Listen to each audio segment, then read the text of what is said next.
This is the bit, isn't it? That confuses me. It's like, did we choose to come here to get this sorted out, or is this just seems a little unfair, doesn't it? That you know, we seem to be here, and there's this parasite messing up our experience. And you know, I know in my own life, the times that I've made major changes, it was like it became more painful not to change than to change. That was when I made big changes.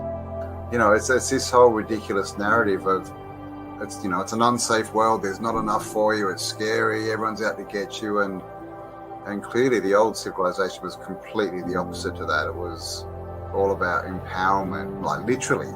Cosmic resonance, I think they called that one. Or Cosmic resonance, that's a better name.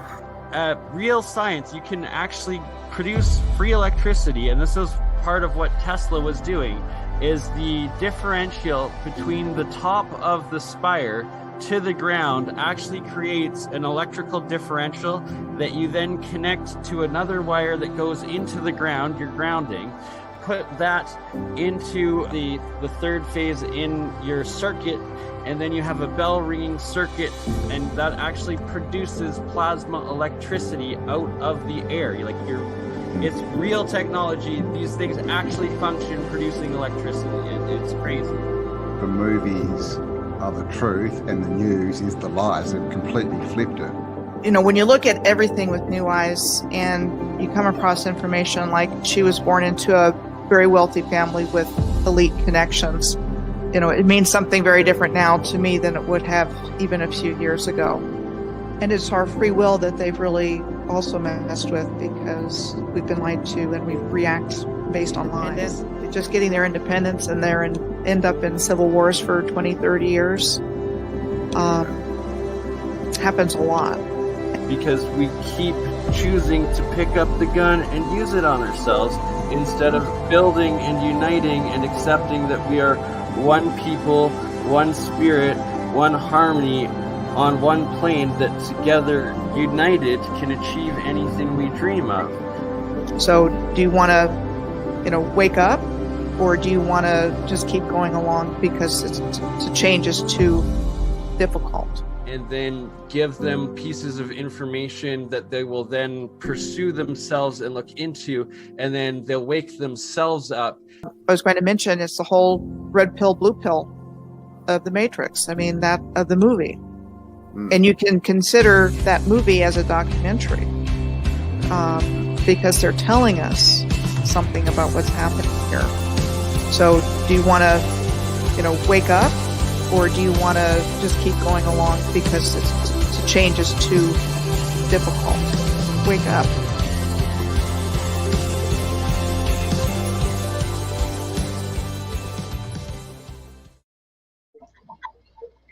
Hello. Yeah, a little clip that Campbell made for us. There's a couple more. Cool. Like right? Campbell is a great editor. Hopefully he joins us here. It is Bernie and Mike going live, hijacking Campbell's channel as mine got deleted on false claims of pornography. Nonetheless, just ridiculous. And I am in the appeals. I don't know. I find that kind of hard to believe, man, because I think we've been hitting on too many good things, and maybe it hit the algorithm in the YouTube security and flagged you. Right? Something happened, and they claimed multiple claims of pornography, not just one, but multiple claims. Just ridiculous. Like, I find that very, very hard to believe. Never got a single warning of anything. Just bam. My channel got deleted. It was during the last multi-stream that we were doing, and it's been gone ever since. So we are. You'll have to give me your Facebook link. Yeah, your Facebook link. I need to get that off you. I never got that. Send it to my email when you got a chance. For sure. I am live on my Facebook right now, too. I do need to figure out how to work that better. But Bernard Conkin, claims of publishing pornography on YouTube. What a bloody joke. Yeah. Anywho, well, let's get back to what we're here about and what we do talk about every time, which is Exactly the stuff that they don't like. The science of Mr. Mike. And what sort of breakthroughs do you have for us this week, my friend? Well, I like to apologize to my YouTubers. Haven't posted too many videos the last week. I've been extremely busy, but also very busy on the bench trying to get some stuff built. So I've been really kind of focusing on that. So Friday night, I was up till about 3 o'clock. And again, last night, I was up till about 3 a.m. And I went coil crazy. So I'll show you some of the coil crazy. Yeah, coil crazy is exactly what I did. So let me just switch my camera here. I've had coil crazy moments myself in the past. And also I've been working on capacitors as well. So I made this little cap big. It's 12 volts at 70 farad Maxwell super caps. I put the indicator light to show that it's got power. And I made these little coils here. They're about 300 turns of 36 gauge wire. It's like as thin as my hair. So I made 2 of those. And I got another one. I'm going to show you that one in a second. Then the big one, I decided to wrap 18 gauge L2 wire on it. And I did that one also Friday night. And the first one I made, that's that one there. And then I made one more, which is this one here, using 22 gauge wire. It's about 400 turns. And then I got an 18 gauge L2 on top. So it's basically one wire band on top of the other. So it's a bifilar coil, air coil. And I got my 500 farad super cap set up, which is actually going to run my system now instead of using the actual power supply. So I've been dabbling, looping the whole system and looping it back in and around. So they're trying to sustain the system on its own, but it's becoming more evident that I actually have to build that flywheel generator that I've been planning to do as well. So this is just one component of the system that I'm doing. Like I said, it's going to take me a good year to get this thing developed. It's not something I'm going to have overnight, but I do have a lot of stuff to share along the way. And yeah, I just want to show you something really fast. Now, you're going to find this really, really surprising, but I am lighting up this 5.5 watt bulb with this tiny little coil. Look how small it is compared to my hand. It's 36 gauge wire. It's about 250, 300 windings on it. And I just shove it inside this coil. And that's it. It will light up this bulb. And I'll show you really fast. So I'm going to start it up. I'm going to be actually using the 500 farad capacitor to run it. There we go. See, it's lit. Just that tiny little coil will light up a 5.5 watt bulb. Pretty amazing. So it's getting pretty obvious to me, right on, that the field generated by the coil is everything. Oh, it's all about field interactions. It's the field. It's the field. Now that leads me into a direction that I might have to introduce an enclosure that's going to basically create a plasma, like like the Tesla ball, the sealed ball with the plasma inside, and you get all this guy right here.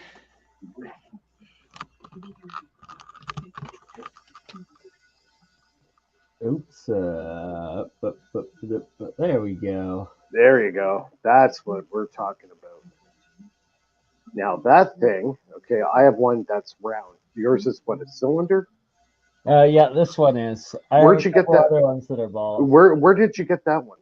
So this one's actually a special one. It was made in Europe. It was actually given to me by my Polish friend who's now back in Poland.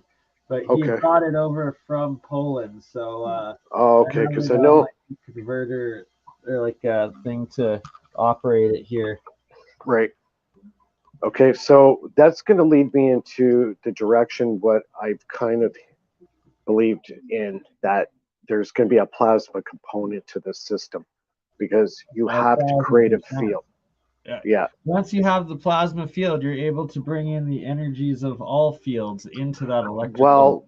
Well, see what happens with the plasma field. I did experiments just with a simple LED bulb, okay, a 3-volt LED bulb with 2 wires hanging off it. I hold on to the ground with my hand and just let the other one dangle. And I was able to go 9 feet away from my plasma ball, and that light went on at Really? 9 feet. 9 feet. That is some good distance right there. Yeah. This thing here, I'm lucky to get 12 to 14 inches away. Right? Like that's Okay. just about to say with these guys. So that means that the plasma is definitely a very vital component in creating the field. That is a huge field too, right? Like, yeah, 9 feet. Like you can only get it's only a few inches. Yeah, like if you get an LED bulb, LED bulb with 2 wires that are about 2 feet long each, grab on one end on the negative, and just walk around with it around the ball. You'd be surprised how far away you could get. And that light bulb's going to go on. You'd be very surprised. And even if you have a bigger inductor that's rolled up in a coil, you might be able to get even greater distance. So as you get closer, the field becomes exponentially a lot stronger, and the bulb's going to get. I actually blew mine up. By the time I got within about maybe a couple feet from the plasma ball, I actually burned the LED bulb out. It fried. I fried it completely. It was dead. So as you get closer to that field, it becomes way more powerful. Now that leads to one of the inventions that what's his name, Don Smith was doing with the plasma ball and how he was capturing the power off it.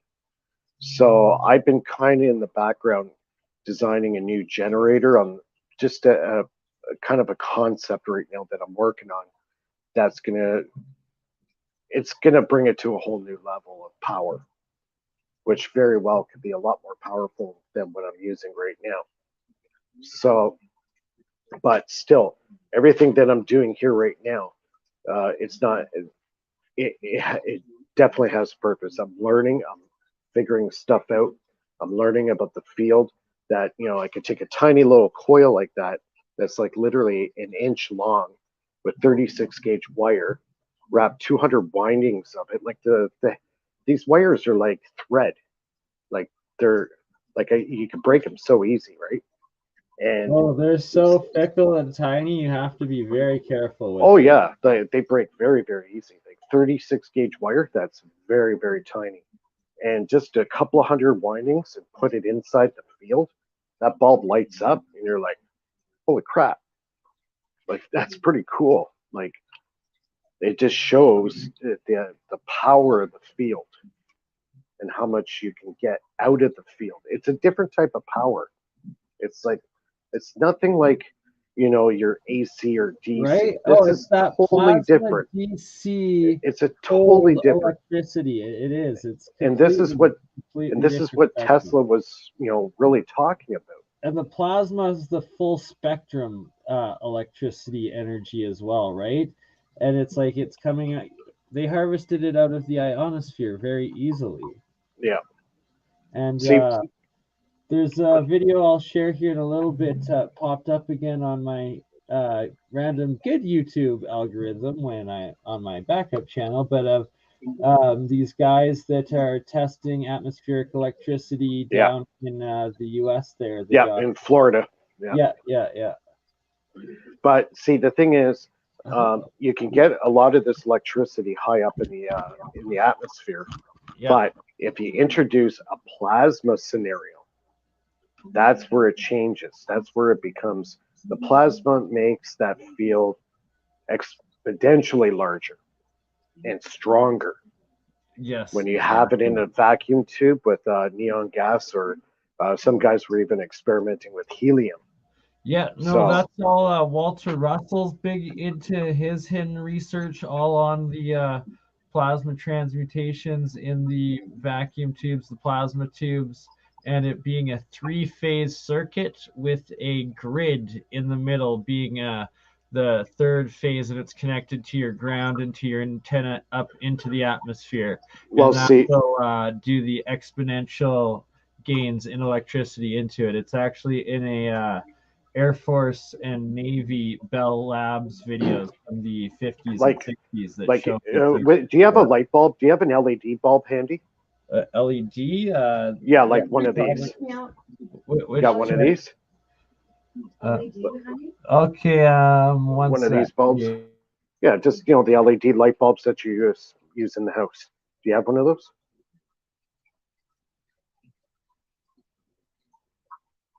Just like one of these? Amber's on it. She got the right one. It's the blue There one. you go. Okay, stick it on top of your plasma ball. So right there, see if it lights up. Okay. Doesn't light up. So hold on. How many watt is it? No lighty uppy. Didn't light up? Oh, there. yeah, one little shot. Oh, there we go. Uh-huh. Yeah. Look at that, eh? It Eh? pulses. How about this one right there? How many watt is it? Babe, try this one. Try that one. Yeah, that's not the LED. That's the Oh, regular. that's a black light. Though. I don't Yeah. know if it's that. Okay. Now you can't do sure. that. You can't do that with an AC power source. You need a ground. Right? You can do that with that. And that's the whole point of this power system. There is no ground. Ground is counter space. Nice. Okay, you could take, that light bulb, and you cannot do that with a DC power source or an AC power source. But That's you can so do true. it with plasma. The power of plasma. See? See, the one I have here at home, it's only like 4 watts. I could stick it right up to my plasma ball and it lights up, no problem. Yours is probably 8 or 10 watt, maybe. I believe so. I Yeah. think it's a 9. Yeah, it might be a little power, but if you put inductors around that, okay, like say like a piece of stainless steel or aluminum plate, Right? and you put that around it, guess what? You just made a capacitor. So you stick the wire on the end of it and stick the other wire to your light bulb and she'll light up with a lot of power. So what you do is make a capacitor. So you get a copper plate, then you put a plastic dielectric in the middle, and then you put an aluminum plate on the other side, so it's sandwiched. And you put that right next to your plasma ball. Watch how much power you get. That's right. I think I've seen a couple videos of that. Yeah. And that's kind of the direction I might be heading towards, is the plasma. Because, see, the fact is the plasma can travel so much further in the plasma state. So it can connect with counter space or the ether around us so much easier. And when I was able to light up an LED bulb from 9 feet away, that's pretty amazing when you think about it. So it's emitting that amount of flux, magnetic flux in the air around you. You're electrifying the air. That's what you're doing. Yes. Magnetic flux is something that needs to be understood a lot more when Right. taken And- in. You can achieve that a lot better with a plasma state, with that plasma ball. So if you keep that on long enough, see, there you go. Look at that. You hit it in the right spot.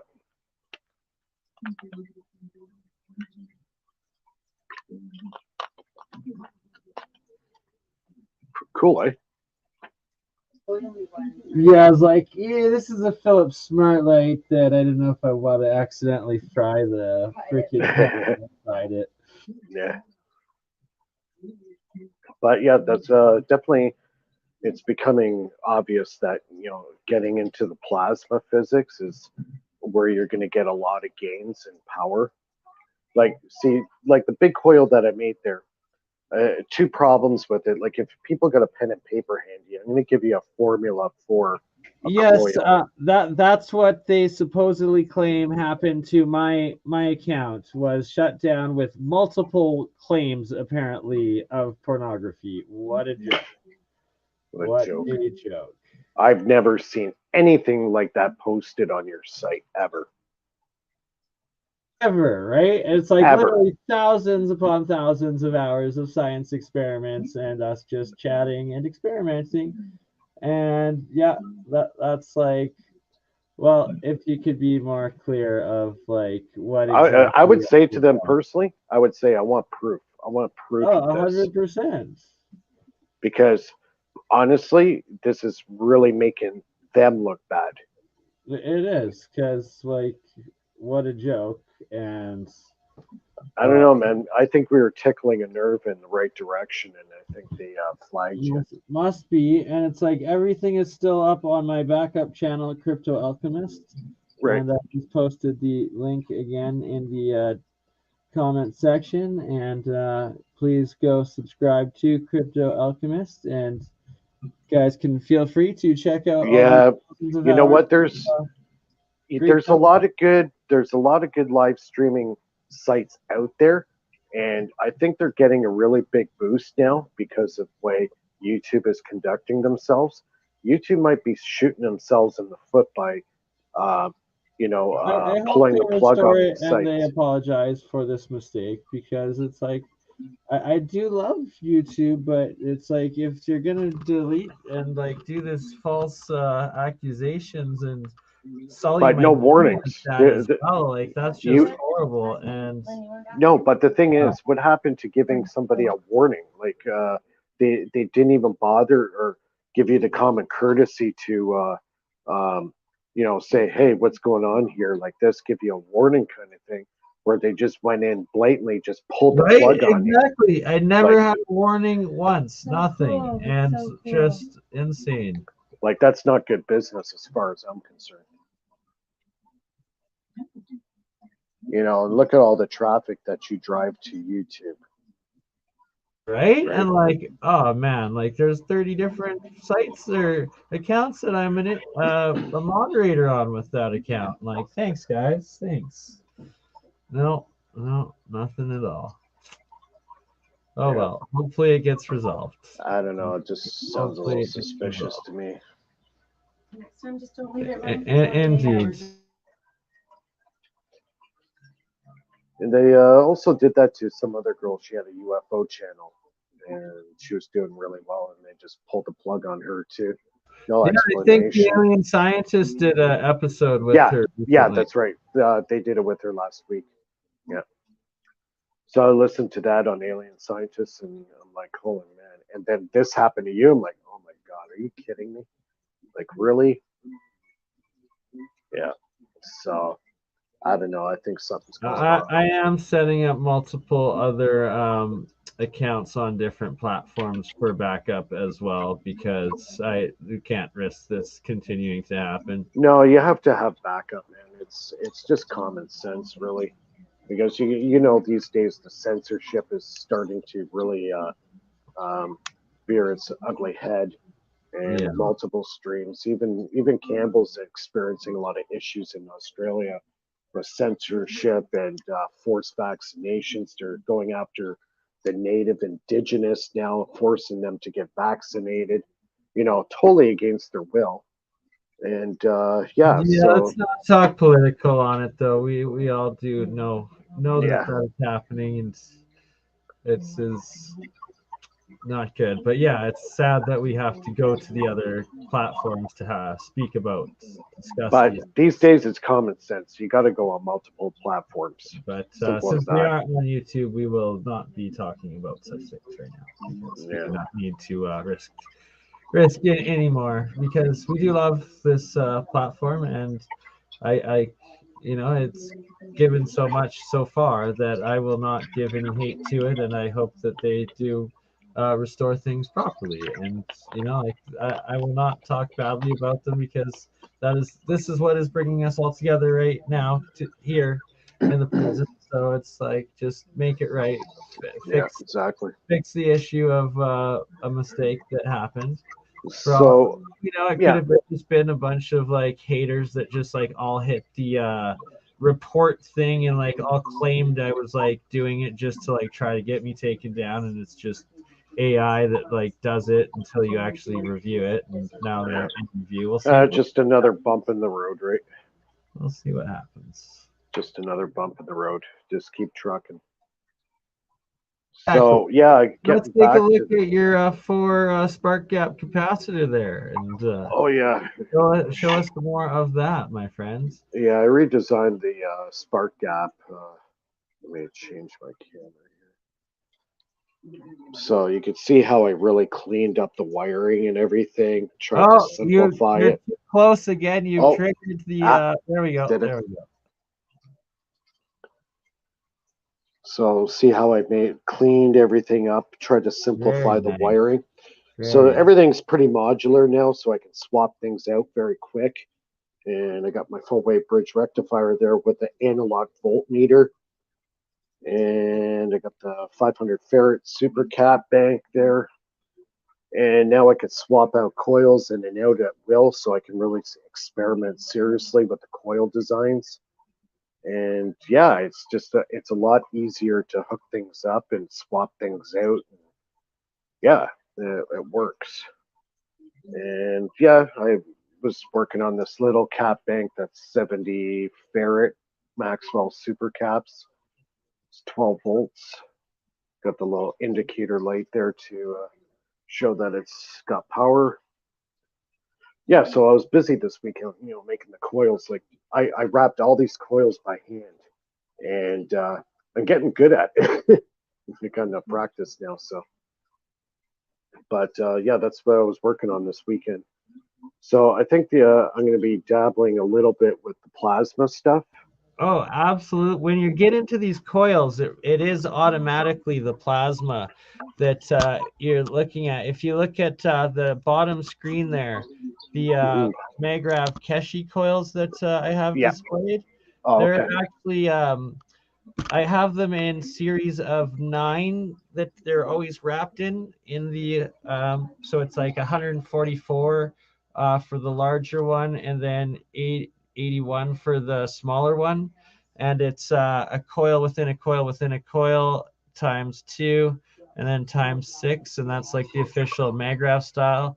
And they're nano coated as well, so it breaks down the outer layer from the full metal down into a single atom on the outside, so it's able to interact with the plasma as Keshi teaches. And most electricians are like, what the hell are you doing? You're like breaking down the resistance, like you're creating more resistance, like you're defying Ohm's law. And it's like, no, it's because you're breaking it down to the nano scale of size to be able to interact with the monoatomic. And then it's another part is that you put the monoatomic copper in the middle of it to activate it. Now, if you were to put that whole setup in a chamber and fill it with helium, what would happen? So there's other videos and things you can do with the electrolysis going in to actually where you create the spark gap between the two anode cathode, and you actually start producing helium out of it, and you'll have the purple plasma like ball form between the two and whatnot. And we can show those videos in a little bit. Now, I also found an element that's you can get, and what it does is it's an ionizer, and I think I'm going to be implementing that in some of my next experiments with the plasma. So what it will do is it'll actually enhance the plasma field. And this element is a rare element to get. I know how to get it cheaply, and it's legal, which is good. And yeah, I'll be experimenting with that. I'm not going to reveal too much about it now because it's just a concept in my head. And I've seen a few guys do experiments with this element, and it has promising results.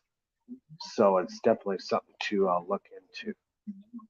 So we're getting into plasma nuclear atomic mutation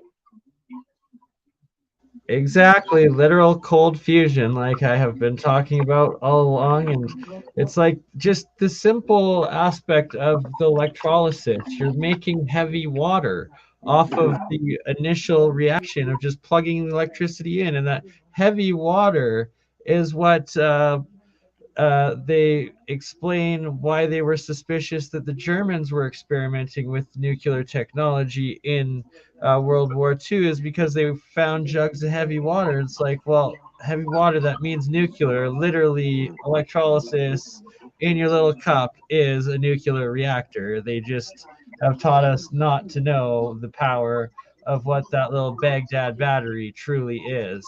Yeah, and the that other thing too is you can go biblical. You can get into like the Ark of the Covenant. Yep. Okay, the Ark of the Covenant was electricity. So we're getting into the biblical stuff here of consciousness and what people thought God was. The power of God. Is the power of God electricity? Interesting thought. Food for thought. Definitely a spark. Definitely a spark. Walls of Jericho. You're using a frequency to drop a wall. There's energy. So you're going back again to the God power source. So yeah, food for thought. You know, it kind of makes you look at things a little bit differently. If you listen to Nassim, the physicist, he gets into that where the consciousness, and they're getting down to Planck's theory, and you know, getting down to the subatomic level. Like we're going smaller than an atom, smaller than an electron, into the Planck's theory. Planck's law there is exactly what he... And that is one he theory mathematically proves that's the smallest measurement within our universe and interactive, like micro to macro scale. Yeah, so what he was saying, hopefully I get the number right, it's 10 to the 40th power smaller. So in 1 square centimeter of matter, like 1 square centimeter has enough power to power this planet for a million years. Now, that sounds totally unbelievable.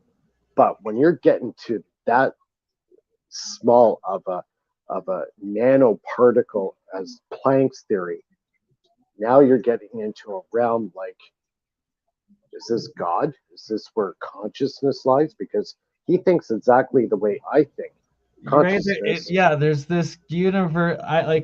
When I fully processed what the alchemical language was, like the pictographic vector scale, like mathematical equation that is the building blocks of the entire universe. It's like, if ever there was a God particle, this must be it.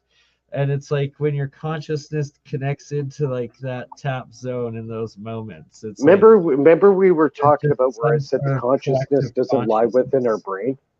It lies within all around us in space. He said exactly the same thing that we were talking about, because they've been studying the brain and they cannot find the spot in the brain where consciousness lies. So his theory is our consciousness is out here, not in here. Our brain is the receiver, like a radio. And he said it exactly the same way I did. I never knew that he was talking about this. And I saw the video about a week ago. I'm like, oh my God, he's thinking exactly what I was thinking about. Exactly the same thing.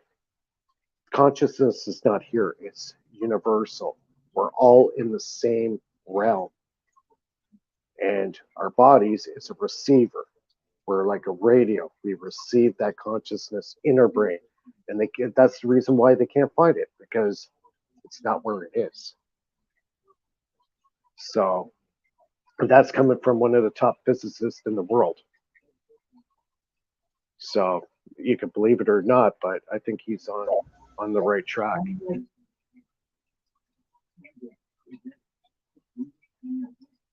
Your brain. That's what meditation is.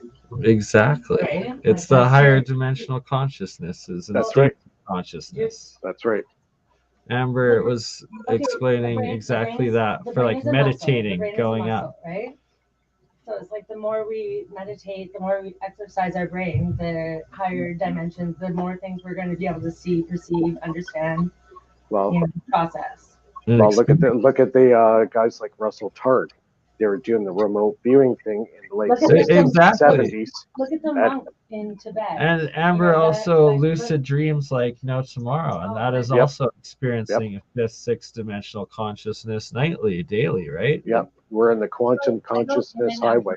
It's like daily. I Heart Fairy says hi, Amber. Hi. Amber says hi. Hi. I go in dreams like daily, actually. Are you pointing a camera at me, Bernie? So, yeah, say hello. Like, I see you. But yeah, I think he's really onto the right track. I think exactly the way he thinks. Consciousness is here. We're all part of it. Everybody is part of this. With it. Like we have to train And that our bodies, consciousness, our soul, it exists on a higher plane than just That's right, the information highway. third dimension. But you have to train your brain to do so. Exactly. Is the brain a muscle or it's a muscle? It's not an organ, right? Well, the both. Brain is a muscle. It's essentially both. Is it both? Well, if you want to find 0 point energy, you just gotta look at our brain. Right? All Oh, our right, exactly. That's like what Dan Winters talks about, finding the flame within the mind. That's right. Dan Winters, he talks about the flame within the mind, and if you the can vortex start the science flame from your mind, you have controlled all plasma and all consciousness. My question was: is the organ or a muscle? Yeah, it's both. You Are can you have, sure? yeah, because, or I think so.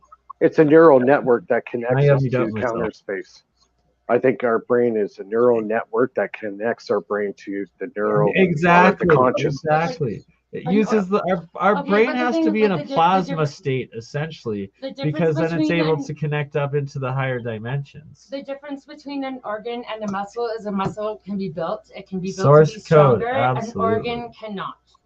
An organ can just simply be maintained. A muscle can be built. You can continue to grow it and. Yeah, I guess so. So I guess the brain's a muscle. Yeah, that's like a plasma anatomy. muscle. It's a plasma muscle. It's not, well, obviously, like plasma That's is the running key. through it constantly. Exactly. So yeah, there's people are starting to wake up to these concepts. You know, like Nassim said, you know, if you talked about consciousness or God 10 years ago, they would throw the axe at you.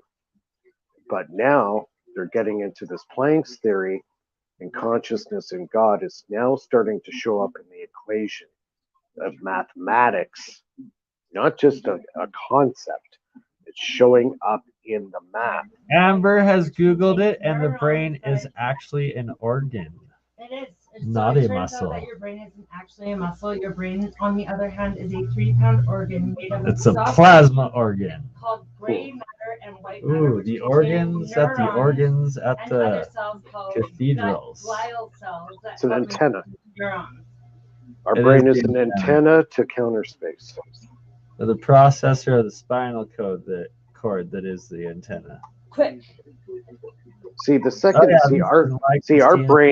our brains and the synapses in our brains are firing electromagnetic chemical impulses going millions of times a second. So the second you introduce an electrical impulse in the brain, now you're connected to counter space. You're not just confined to this body. Your brain is now connecting to counter space because of electricity that lies within your brain. When that starts firing, all your synapses start firing, all your neurons are firing. All this stuff is going on, electrochemical, alchemy, plasma, energy that's in your brain is connecting to the counter space. So I think there's a lot of truth behind that. So Bernie took off on me there.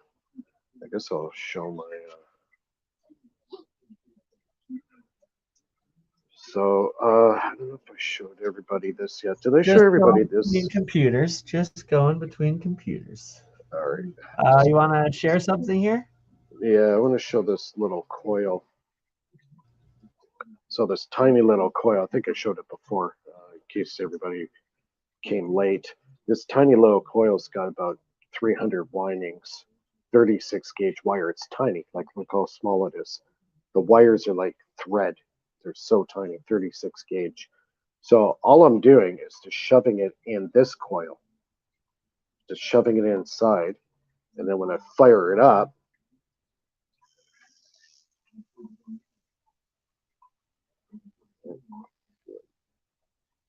my wires get disconnected here. Hold on a second. Oh, there it goes. Yeah, see, it's coming on. See, just by that tiny little coil, I'm lighting 5.5 watts. If I shove it in further, it'll probably go brighter.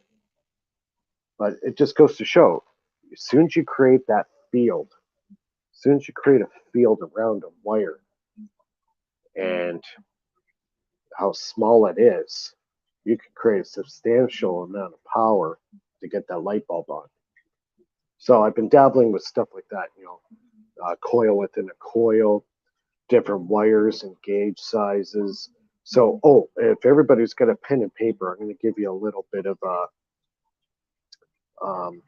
idea of how to make a coil and what wire to use. What I find seems to work. So what you want to do, your L1, use this one as an example.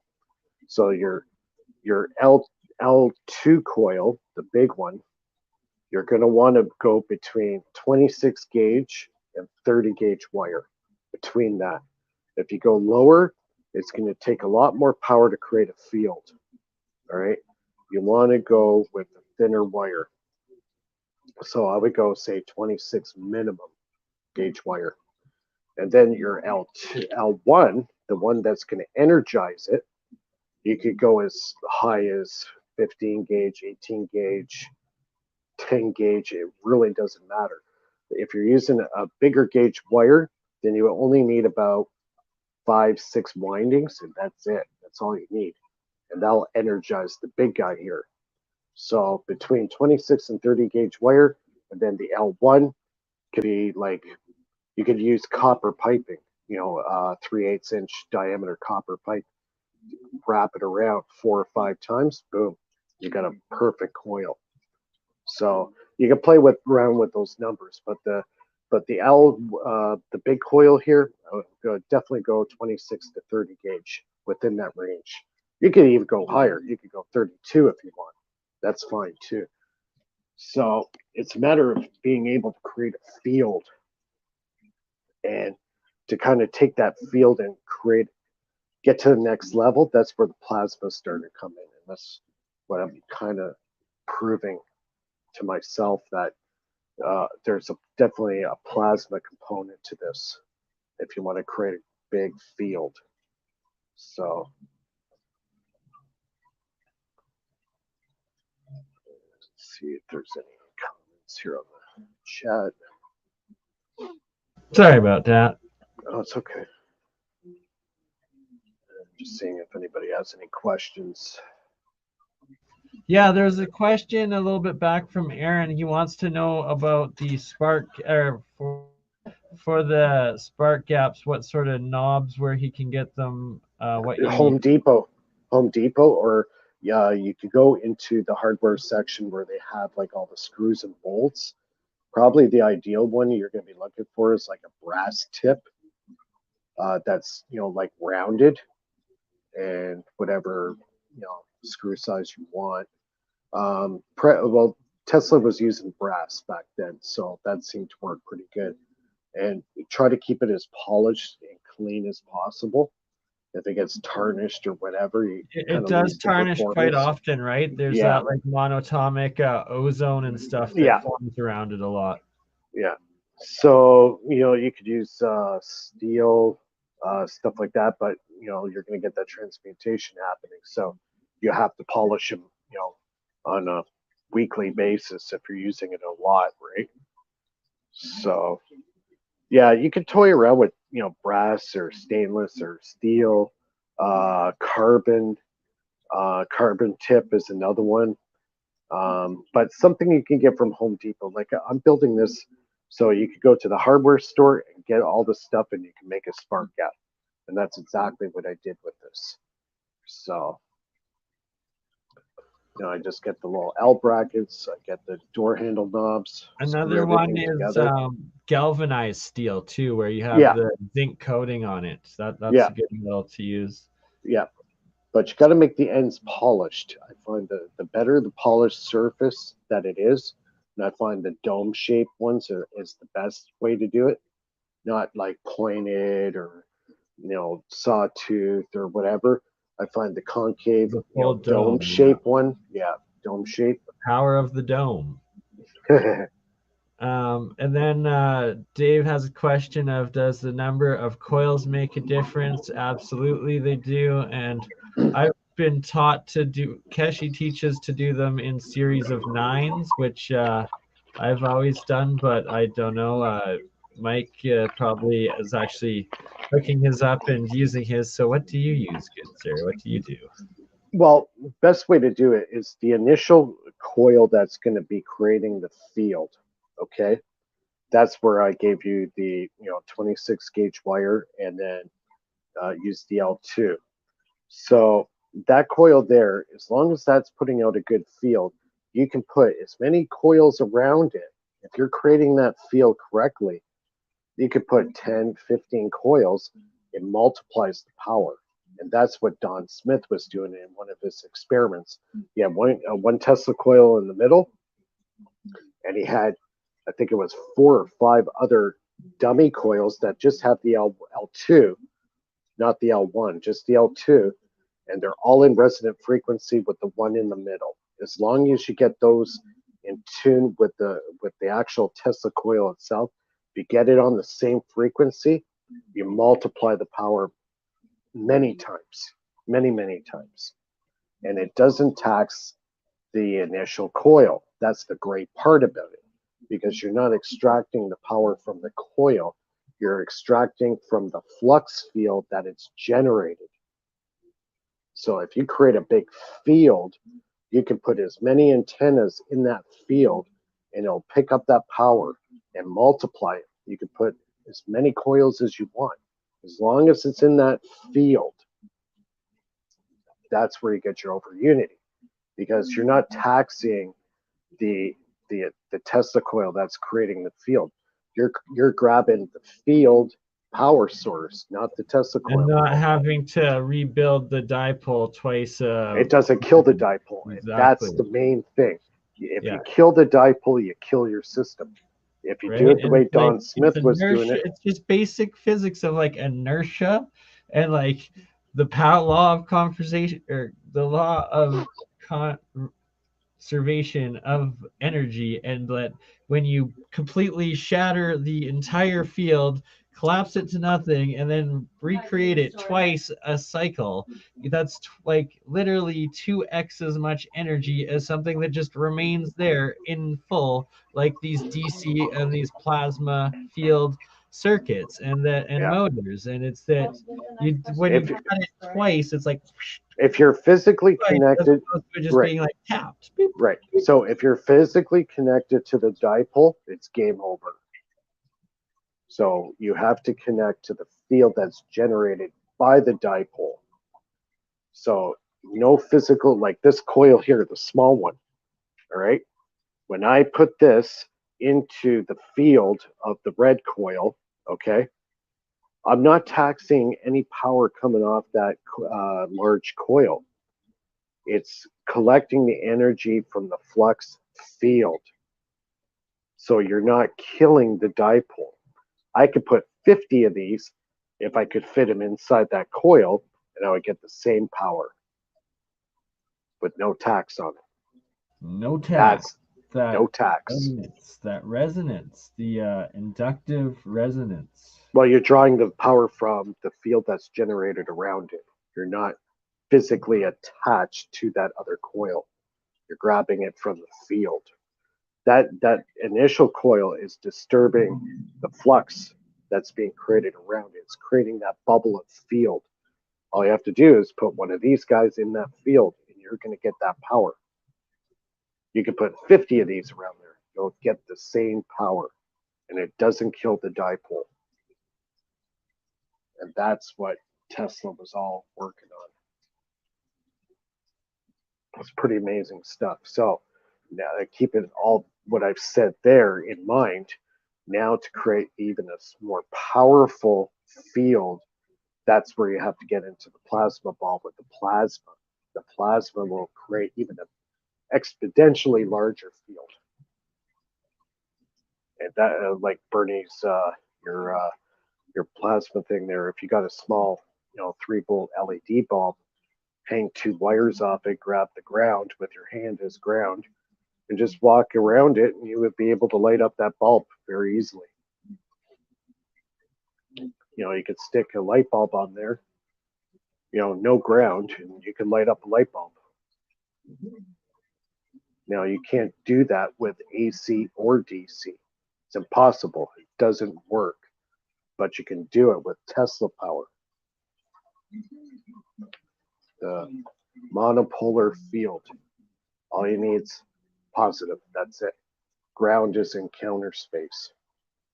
But if you do attach a ground to that bulb, it's going to draw the electrons from the ground and light up the light bulb even brighter.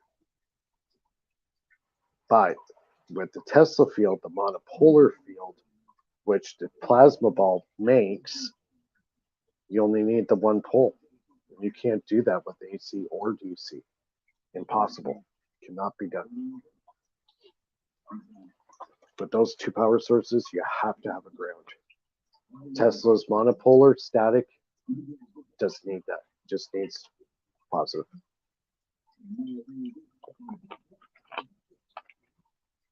And the funny thing is, they won't talk about this in school for electrical engineering. Definitely not, right? They won't talk about it. You can't. See, the thing is, the other thing too is I'm coming to realize that, when I'm using this monopolar field, you can't put a meter on it. It doesn't register. Our meters are not designed for the Tesla monopolar static field. It doesn't work. You can't measure the amperage and you can't measure the voltage properly. No, because the meters that were designed, the analog and the digital ones, will not give you the right values. It just does not work. Now, if you get into the Hertzian, like the AC and DC power sources, yes. Because they were designed for that. Sorry. They were designed for those power sources. This one here, you can't put a proper meter on it. It does not work. So you're almost trying to build this stuff based on not intuition. At all. On your own intuition. It gets into like Jared Morin's research and work and his pulse motor as well. And, see, he's basically doing the same thing I'm doing. He's just doing it with, what do you call a motor you get from your washing machine that creates the AC voltage, and you use a DC motor to drive it. And then he's sending it through a spark gap, which basically eliminates the lens of the load on the counter tape, right? It's reducing. It kills the load, right? Because as soon as you put a motor on, there's now a load on the power source. Well, the second he put a spark gap on it, that load went away. So that means the lens effect was negated. That's big. That's what kills all pulse motors, is the lens effect. If you can eliminate the lens effect, that's where it's at. So by introducing the spark gap to it, he proved time and time again, and I proved it myself too, that the spark gap eliminates that lens effect in certain situations. So this power source is so different than what AC and DC, and the fact that nobody has studied this stuff. Basically, Tesla was the last guy who really worked on this stuff. It was a lost science, and now guys like myself on YouTube are basically resurrecting this lost power source because it was forgotten. They went to a power source that where you use it and you tap off a dipole and it kills itself every single time. A DC or AC, it doesn't matter because you're tapping the power off the dipole. In my system, I'm not tapping off the dipole. I'm tapping off the field of energy that is created by the dipole. And therefore, you're not taxing the dipole. You're just grabbing what's out there. The energy's already there. All the coil does is it disturbs it and creates it and makes it active. And then when you introduce a coil in that field, now you can grab that power. So you're not being taxed by physically attaching yourself to the dipole. So, and yeah, it's a lot of science. And guys like me and Richard Bearden, right? He talks about that in depth of how there's some stuff he was the on. dipole. Yeah, he was right on a lot of things, but there's a few things I kind of disagreed with. Exactly, and he's from an older generation, right? So it's like there's Yeah. been so many advances and like new discoveries since then. Like his works like 30. Like another famous inventor, his name was Floyd Sweet. They used to call him Sparky, and he came up with the VTA. And a lot of the secrets that he had about that machine went to the grave with him. He did not want to reveal a lot of his. He wanted to keep a lot of the stuff proprietary. And John Bendini was hanging out with him back in the early days, early 1980s, and he got very close to figuring out how it worked. And then Floyd Sweet said, "Okay, get out. You've had enough." He was getting way too close to how that thing worked. So that older generation, they wanted to keep secrets. They wanted stuff to be kept in proprietary because they wanted to make money off it. And a lot of those great secrets went to the grave with them. So, I don't think there's anybody out there that's really replicated what Floyd Sweet made to the point where he was getting the gains that he was getting. Now, there's another device that Norman Wooten was working on back in, I believe it was the early mid-90s. It was called the MRA, and he was dabbling with a coil and an oscillator and a piezoelectric crystal. And he was dabbling in that, and he was getting some pretty large gains. And so anyways, sorry, I lost my train of thought there for a second. Yeah, so he was actually trying to get it in the patent office, and the patent office came back and said, "Okay, we're grabbing onto this. It's going in the drawer. We're not going to issue your patent." And that's the end of it. So his patent for that device is still sitting in the U.S. Patent Office. They will not grant him his patent, and it's been seized by the government. Gee, I wonder why. So, you there, Bernie? Thanks, in the other room. Oh yeah, I'm here. Just around the other side of the bar where the other computer and the little screen's set up there. I just moved my electrolysis experiment around and put up a couple of the coils that I have there that with different wraps on them, and listening to all of the wonderful knowledge that you've been dropping. Definitely look up that unit, the MRA. It was made by Norman Wooten in the mid-90s. That was a very cool device. I might actually dabble with that too. It's it uses a piezoelectric quartz crystal to actually create the actual oscillation in the coil. I was showing, right as you said that, I was showing how I have a quartz crystal right there wrapped around. That's another technology, because what he's done is created kind of like a tank circuit, and he was getting huge gains by using the quartz crystal to create that resonant frequency in the coil. And that's why the U.S. Patent Office seized it. He can't get it back, and they won't issue the patent for it. Yep, right on. So you can buy these pretty easily at your electronics depots. The one I'm probably going to get is going to be a 27 megahertz piezoelectric crystal.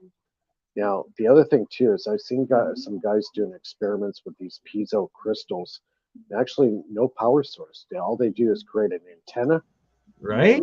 Put it up in the air, and that piezoelectric crystal starts oscillating by the means of the Casimir effect.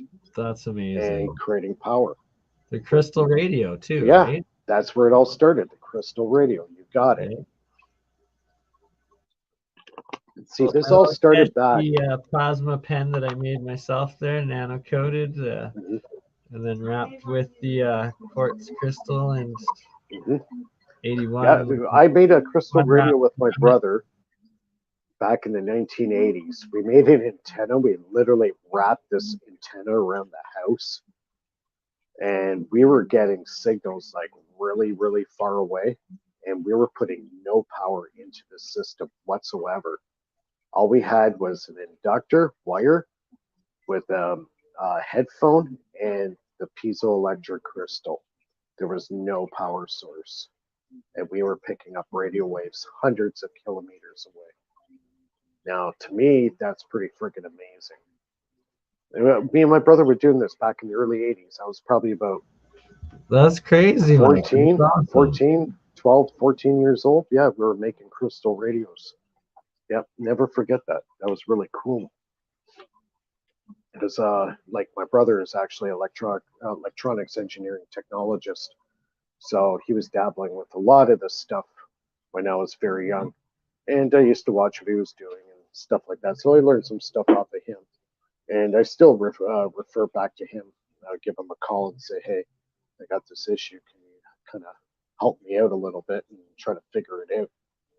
So, yeah, it's good to know somebody who's into the electronics that actually has a quote-unquote degree or whatever in the field.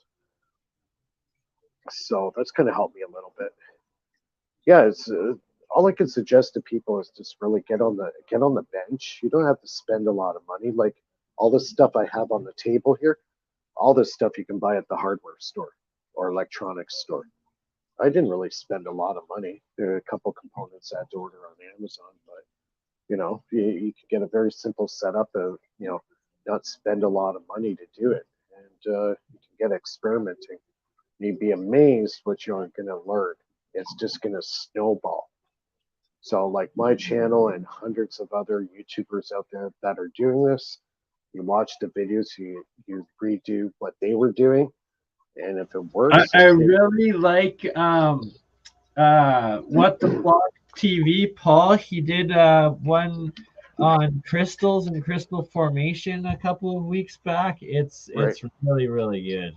Yeah, there is something to the crystal. I think the crystal is tapping into, if you get the right points, and this is what John Hutchison was working on with this infinite battery, is the Casimir effect. And I really think that is where a source of 0 point energy, the quote unquote 0 point energy, is located in that Casimir effect.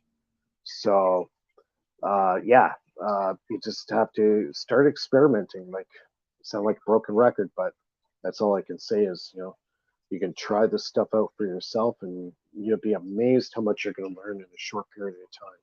If you're as serious as I am, yeah, you're going to learn a lot in a short period of time. Exactly, right? It's just all about doing the experiments yourself and like seeing all the cool stuff that comes out of it. That's right, and it helps with the credibility. A guy claims this, a guy claims this. Okay, well, try to reproduce what he did. And if it works, then you're going to go, okay, that's pretty cool. Let's carry on, right? And that's kind of how I did it, right? I learned a long time ago that there's a lot of stuff that hasn't been shared with us, the general public, and a lot of it would have to do with the Tesla stuff, and that's kind of what really intrigued me. And then I seen what John Hutchison was doing back in the early 2000s. I'm just like, that's cool. I got to try some of this stuff. And, you know, I started with the HHO stuff, and one thing led to another, and then I started in the pulse motors and just start building those, and I saw a lot of cool effects with that. Then I built the end machine. I found out some new information on the end machine today, so I might be dabbling with a few experiments with the end machine again. Yeah, there's so many different directions you can go. I'm just trying to stay focused on one right now, but I do have a lot of there's just a universe of different options to there's so many directions. So many different directions you can go. Like, you know, I'm looking at this plasma thing and I'm seeing that, you know, see, like, you could do an experiment, say you did 5 years ago, and then you're working on something right now, and then you're going to realize, I did that before 5 years ago. That could be implemented into the device that I'm working on now. So, you know, all these little experiments going here, going there, that's good, because, you know, you're gaining the information. And now when you got the project in front of you right now at the present, and you realize, that I was doing something there 5 years ago, that's what I'm missing in this. And that's how you start piecing the parts of the puzzle together, right? So, like, you know, the pulse motor generator I was doing, you know, the flyback, I was getting the spark. Well, that basically led into this project, because I started realizing I was getting a lot of gains with the spark gap, and there's something to it. And, you know, apparently there's been a lot of literature that Tesla was writing on the spark gap and how to use it. So I built a device, and the way I had the device laid out was exactly the way his patent was, to my amazement. You know, I'm looking at his patent, his layout of his device. I'm going, something looked pretty similar here. Almost totally identical. So I was kind of reproducing what he was doing back in the 1890s. Never even seen the patent on it, and actually built the device. And then I saw the patent and going, holy cow, I'm like very, very close to what Tesla was working on. So yeah, like, you have to explore different avenues, right? And you're going to find some stuff you did a long time ago is going to come back and help you out with the device you're working on in the present, because I think there's a lot of things that are all interconnected. You know, how to use the energy, how to create a field, the plasma, the spark gap, the timing, the resonance, the coil designs, right? There's, like everything, and you need it all. You need it all. It's all connected. It's because you're using the same power sources. You know, when you're working with a monopolar static field, you know, everything all comes together in the end. All these different components all have the relationships are very similar. And, you know, then you get into a device like this that's kind of implementing almost everything together. So, yeah, you just have to get on the bench and explore for yourself.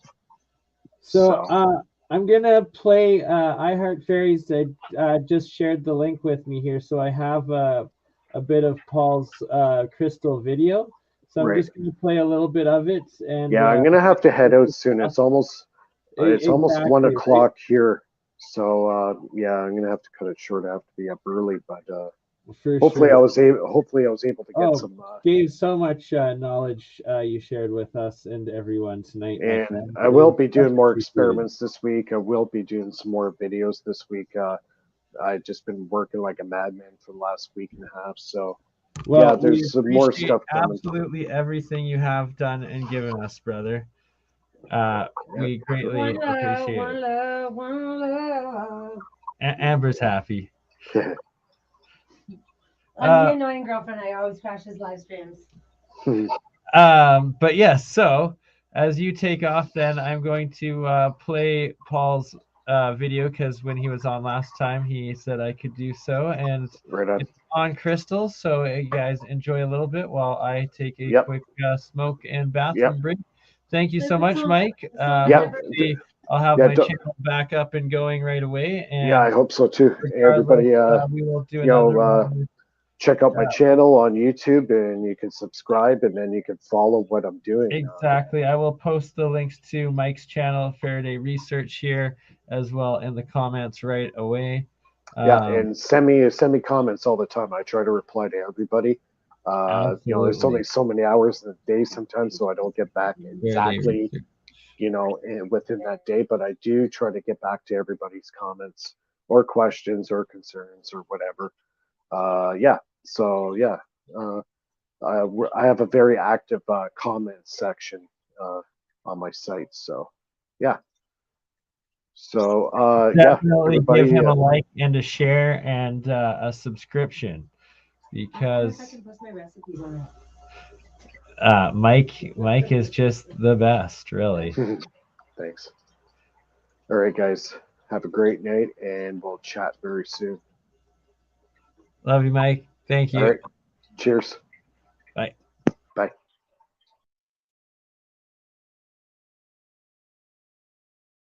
All right, so I am playing What the Flocks, Paul's video on crystals, and taking a quick little break here. Oh, stupid commercials. Thanks, YouTube. Please give me my channel back. Oh, no, never mind. That was Paul's intro.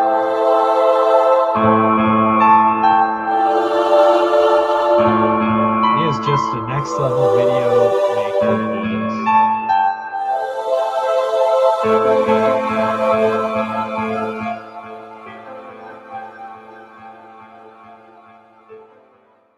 We live in a world of crystals.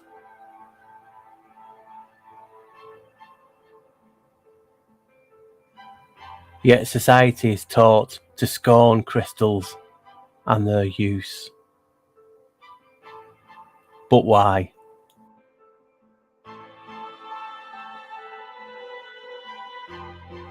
They are indoctrinated to believe crystals are satanic and occult,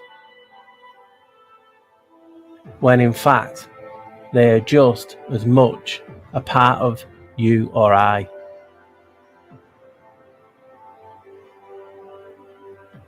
In fact, approximately 65% of the bone mass of an adult is hydroxyapatite or apatite crystal. Here's a cross slice of bone. Where do you see it?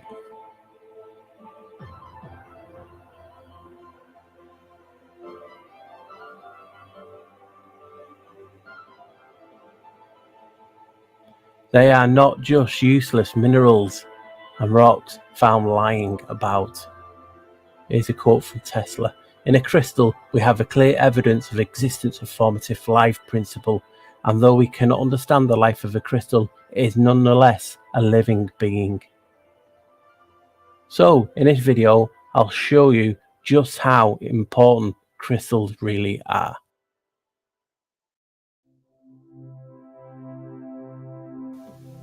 Have you ever wondered, how do we balance?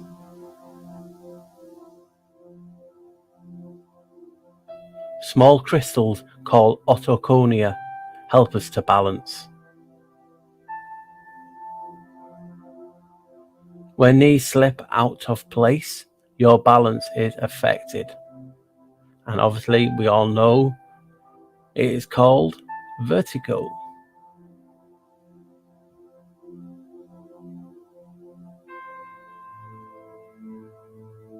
So what you're seeing here, and what I'm going to talk about now, are more crystals in the body. This is serotonin. Serotonin is the key hormone that stabilizes our mood, feelings of well-being and happiness. So it's important. It enables brain cells and other nervous system cells to communicate with each other. Serotonin also helps with sleeping, eating and digestion.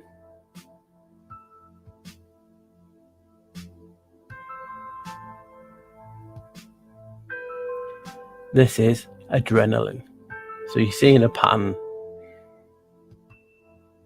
Adrenaline triggers the flight or fight reflex by increasing the heart rate and blood flow. It decreases sensitivity to pain and dilates pupils to improve your vision. But it only lasts a short while.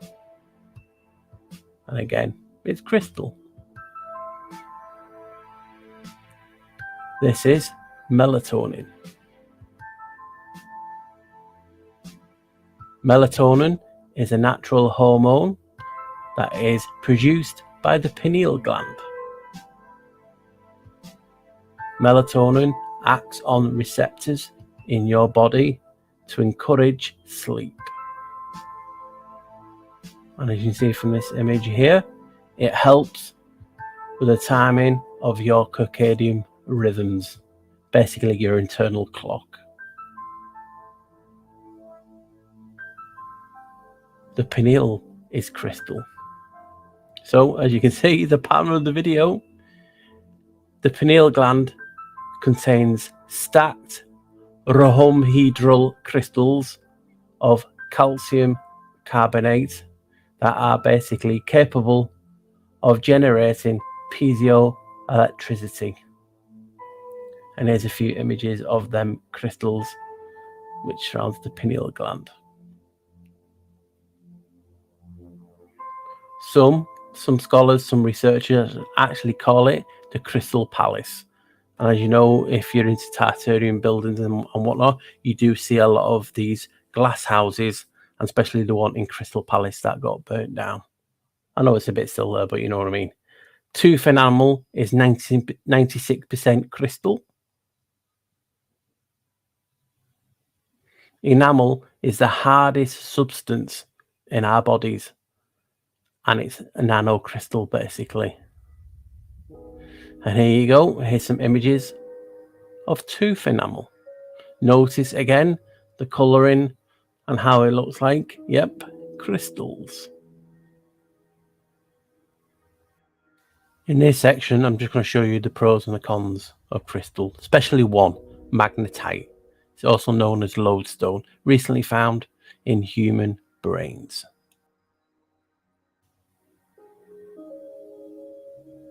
Birds have been found to have it in their beaks, basically helps them to navigate.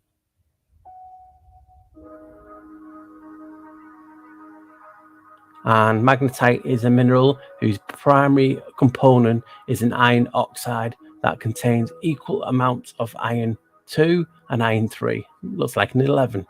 Not saying anything. Its empirical formula is Fe3O4. Let's give the letters numbers. This is what I found. Wow. So F equals 6, E equals 5. You had 3, and O is 15 and 4. Let's add them together. Basically, you get 33. That's a wow to me. So, some researchers say a rise in air pollution basically has caused airborne magnetite to be found in human brains. It's only in the last 20 years. And here's a little picture of the process. Now, what is shocking, and I'll zoom in on the magnetic nanoparticles. Do you believe this is basically the cause for the rise in Alzheimer's? These little tiny, crystal magnetite. But what shocking thing is, it's found in liquid form because of the iron magnetite is known as ferrofluid. And what it can produce is shocking. Basically, we've seen in the last few weeks, obviously, the hot topic of, graphene oxide. It's just wow. It is just shocking. So you can see what things is going on. If they can find these things in the vaccines, is this stuff being basically, as the diagram showed you, being pumped into the air, and we have this in our brains, and that's why people have to detox quite a lot. It's shocking, really, isn't it? So like most things in life, you have to see one side of the story and another. Some are saying magnetite is the reason for Alzheimer's because of the basically toxic mineral found in people's brains. Now, this is one form of research. Now, another form of research basically in 1982, that's when they first found these magnetite crystals in our heads. Now, this is the point. Is it an agenda to cover the fact that these magnetite crystals, like what's present in birds and other animals, helps us to connect to this realm? And obviously, when they say the Schumann resonance happening and frequencies change, is this what basically knocks people out of the game? These frequencies are interacting with this magnetite found in our brains. Now, it could quite be the fact that it's evil and it's because of air pollution and different things that more of this is in the brain. It's not the natural producing magnetite, and like everything, they invert things and they're controlling and manipulating people because of this magnetite. Or it could be just natural and they're trying to hide it. So you just have to look at it from all angles, see which side you guys prefer. Is it good? Is it bad? Because I've seen enough evidence for both. As we know, there's a lot of stereotypical views of people who use crystals. But in this video, that's what I want to try and show you. We are living crystals. Now, here's a long clips coming up just to show you that very fact. This is the living matrix, and the concept comes from the recognition that our bodies are a continuum. All of the parts of the body, just like all of the parts of the universe, are connected. And so this is a cell, and it's the recognition that the cell contains a matrix, which is called the cytoskeleton, which contains another matrix, which is called the nuclear matrix. And it's surrounded by another matrix called the connective tissue matrix. It's the largest organ in the body. It's the only organ that touches all of the other organs. And I view this, first of all, as an electronic circuit. I've made little red dots, which represent electrons. Nobody has ever seen an electron, so it's just science fiction that they're little red dots, but it's to give you the idea of the dynamic motion movements of electrons within the circuit of the body. And what I'm interested in and believe is to be one of the fascinating, most interesting subjects I can study is the interface between space, which is the stuff that we have more of than anything else within us, which is continuous with space everywhere, which I am learning is a plasma. In fact, all of this stuff is composed and contains plasma within it. I've accepted the plasma idea. I like it. The living matrix is made of a remarkable material. It's, I think, the most remarkable material in the universe. It has amazing properties. It's a hydrated liquid crystal. It's a semiconductor. I mentioned these words. I've heard them mentioned in this conference. The material is piezoelectric, it's pyroelectric, it's thermoelectric, and it's an electret. This is collagen, the basic building block of the human body. It's a triple helix. This is the molecule. It's called tropocollagen. Tropocollagen, and it's surrounded by a hydration shell, a layer of water, which Dr. Pollack talked about yesterday. You are liquid crystals, every one of you. You are liquid crystals. And on that note, just know that you are also a liquid crystal. And I've got to go, but the link to Paul's wonderful video that we were playing there is just been posted in the link. I love you all. Thank you for joining us.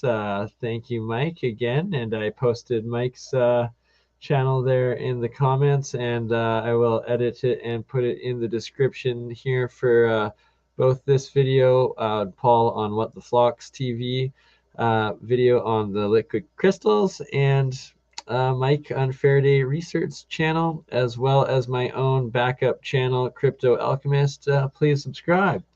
I love each and one of you lovely souls for tuning in, and it is always a pleasure. YouTube, Facebook, Twitter, all of the others that I laugh because, well, it's a love-hate relationship. Please give me my channel back. And on that note, see you on the next time. And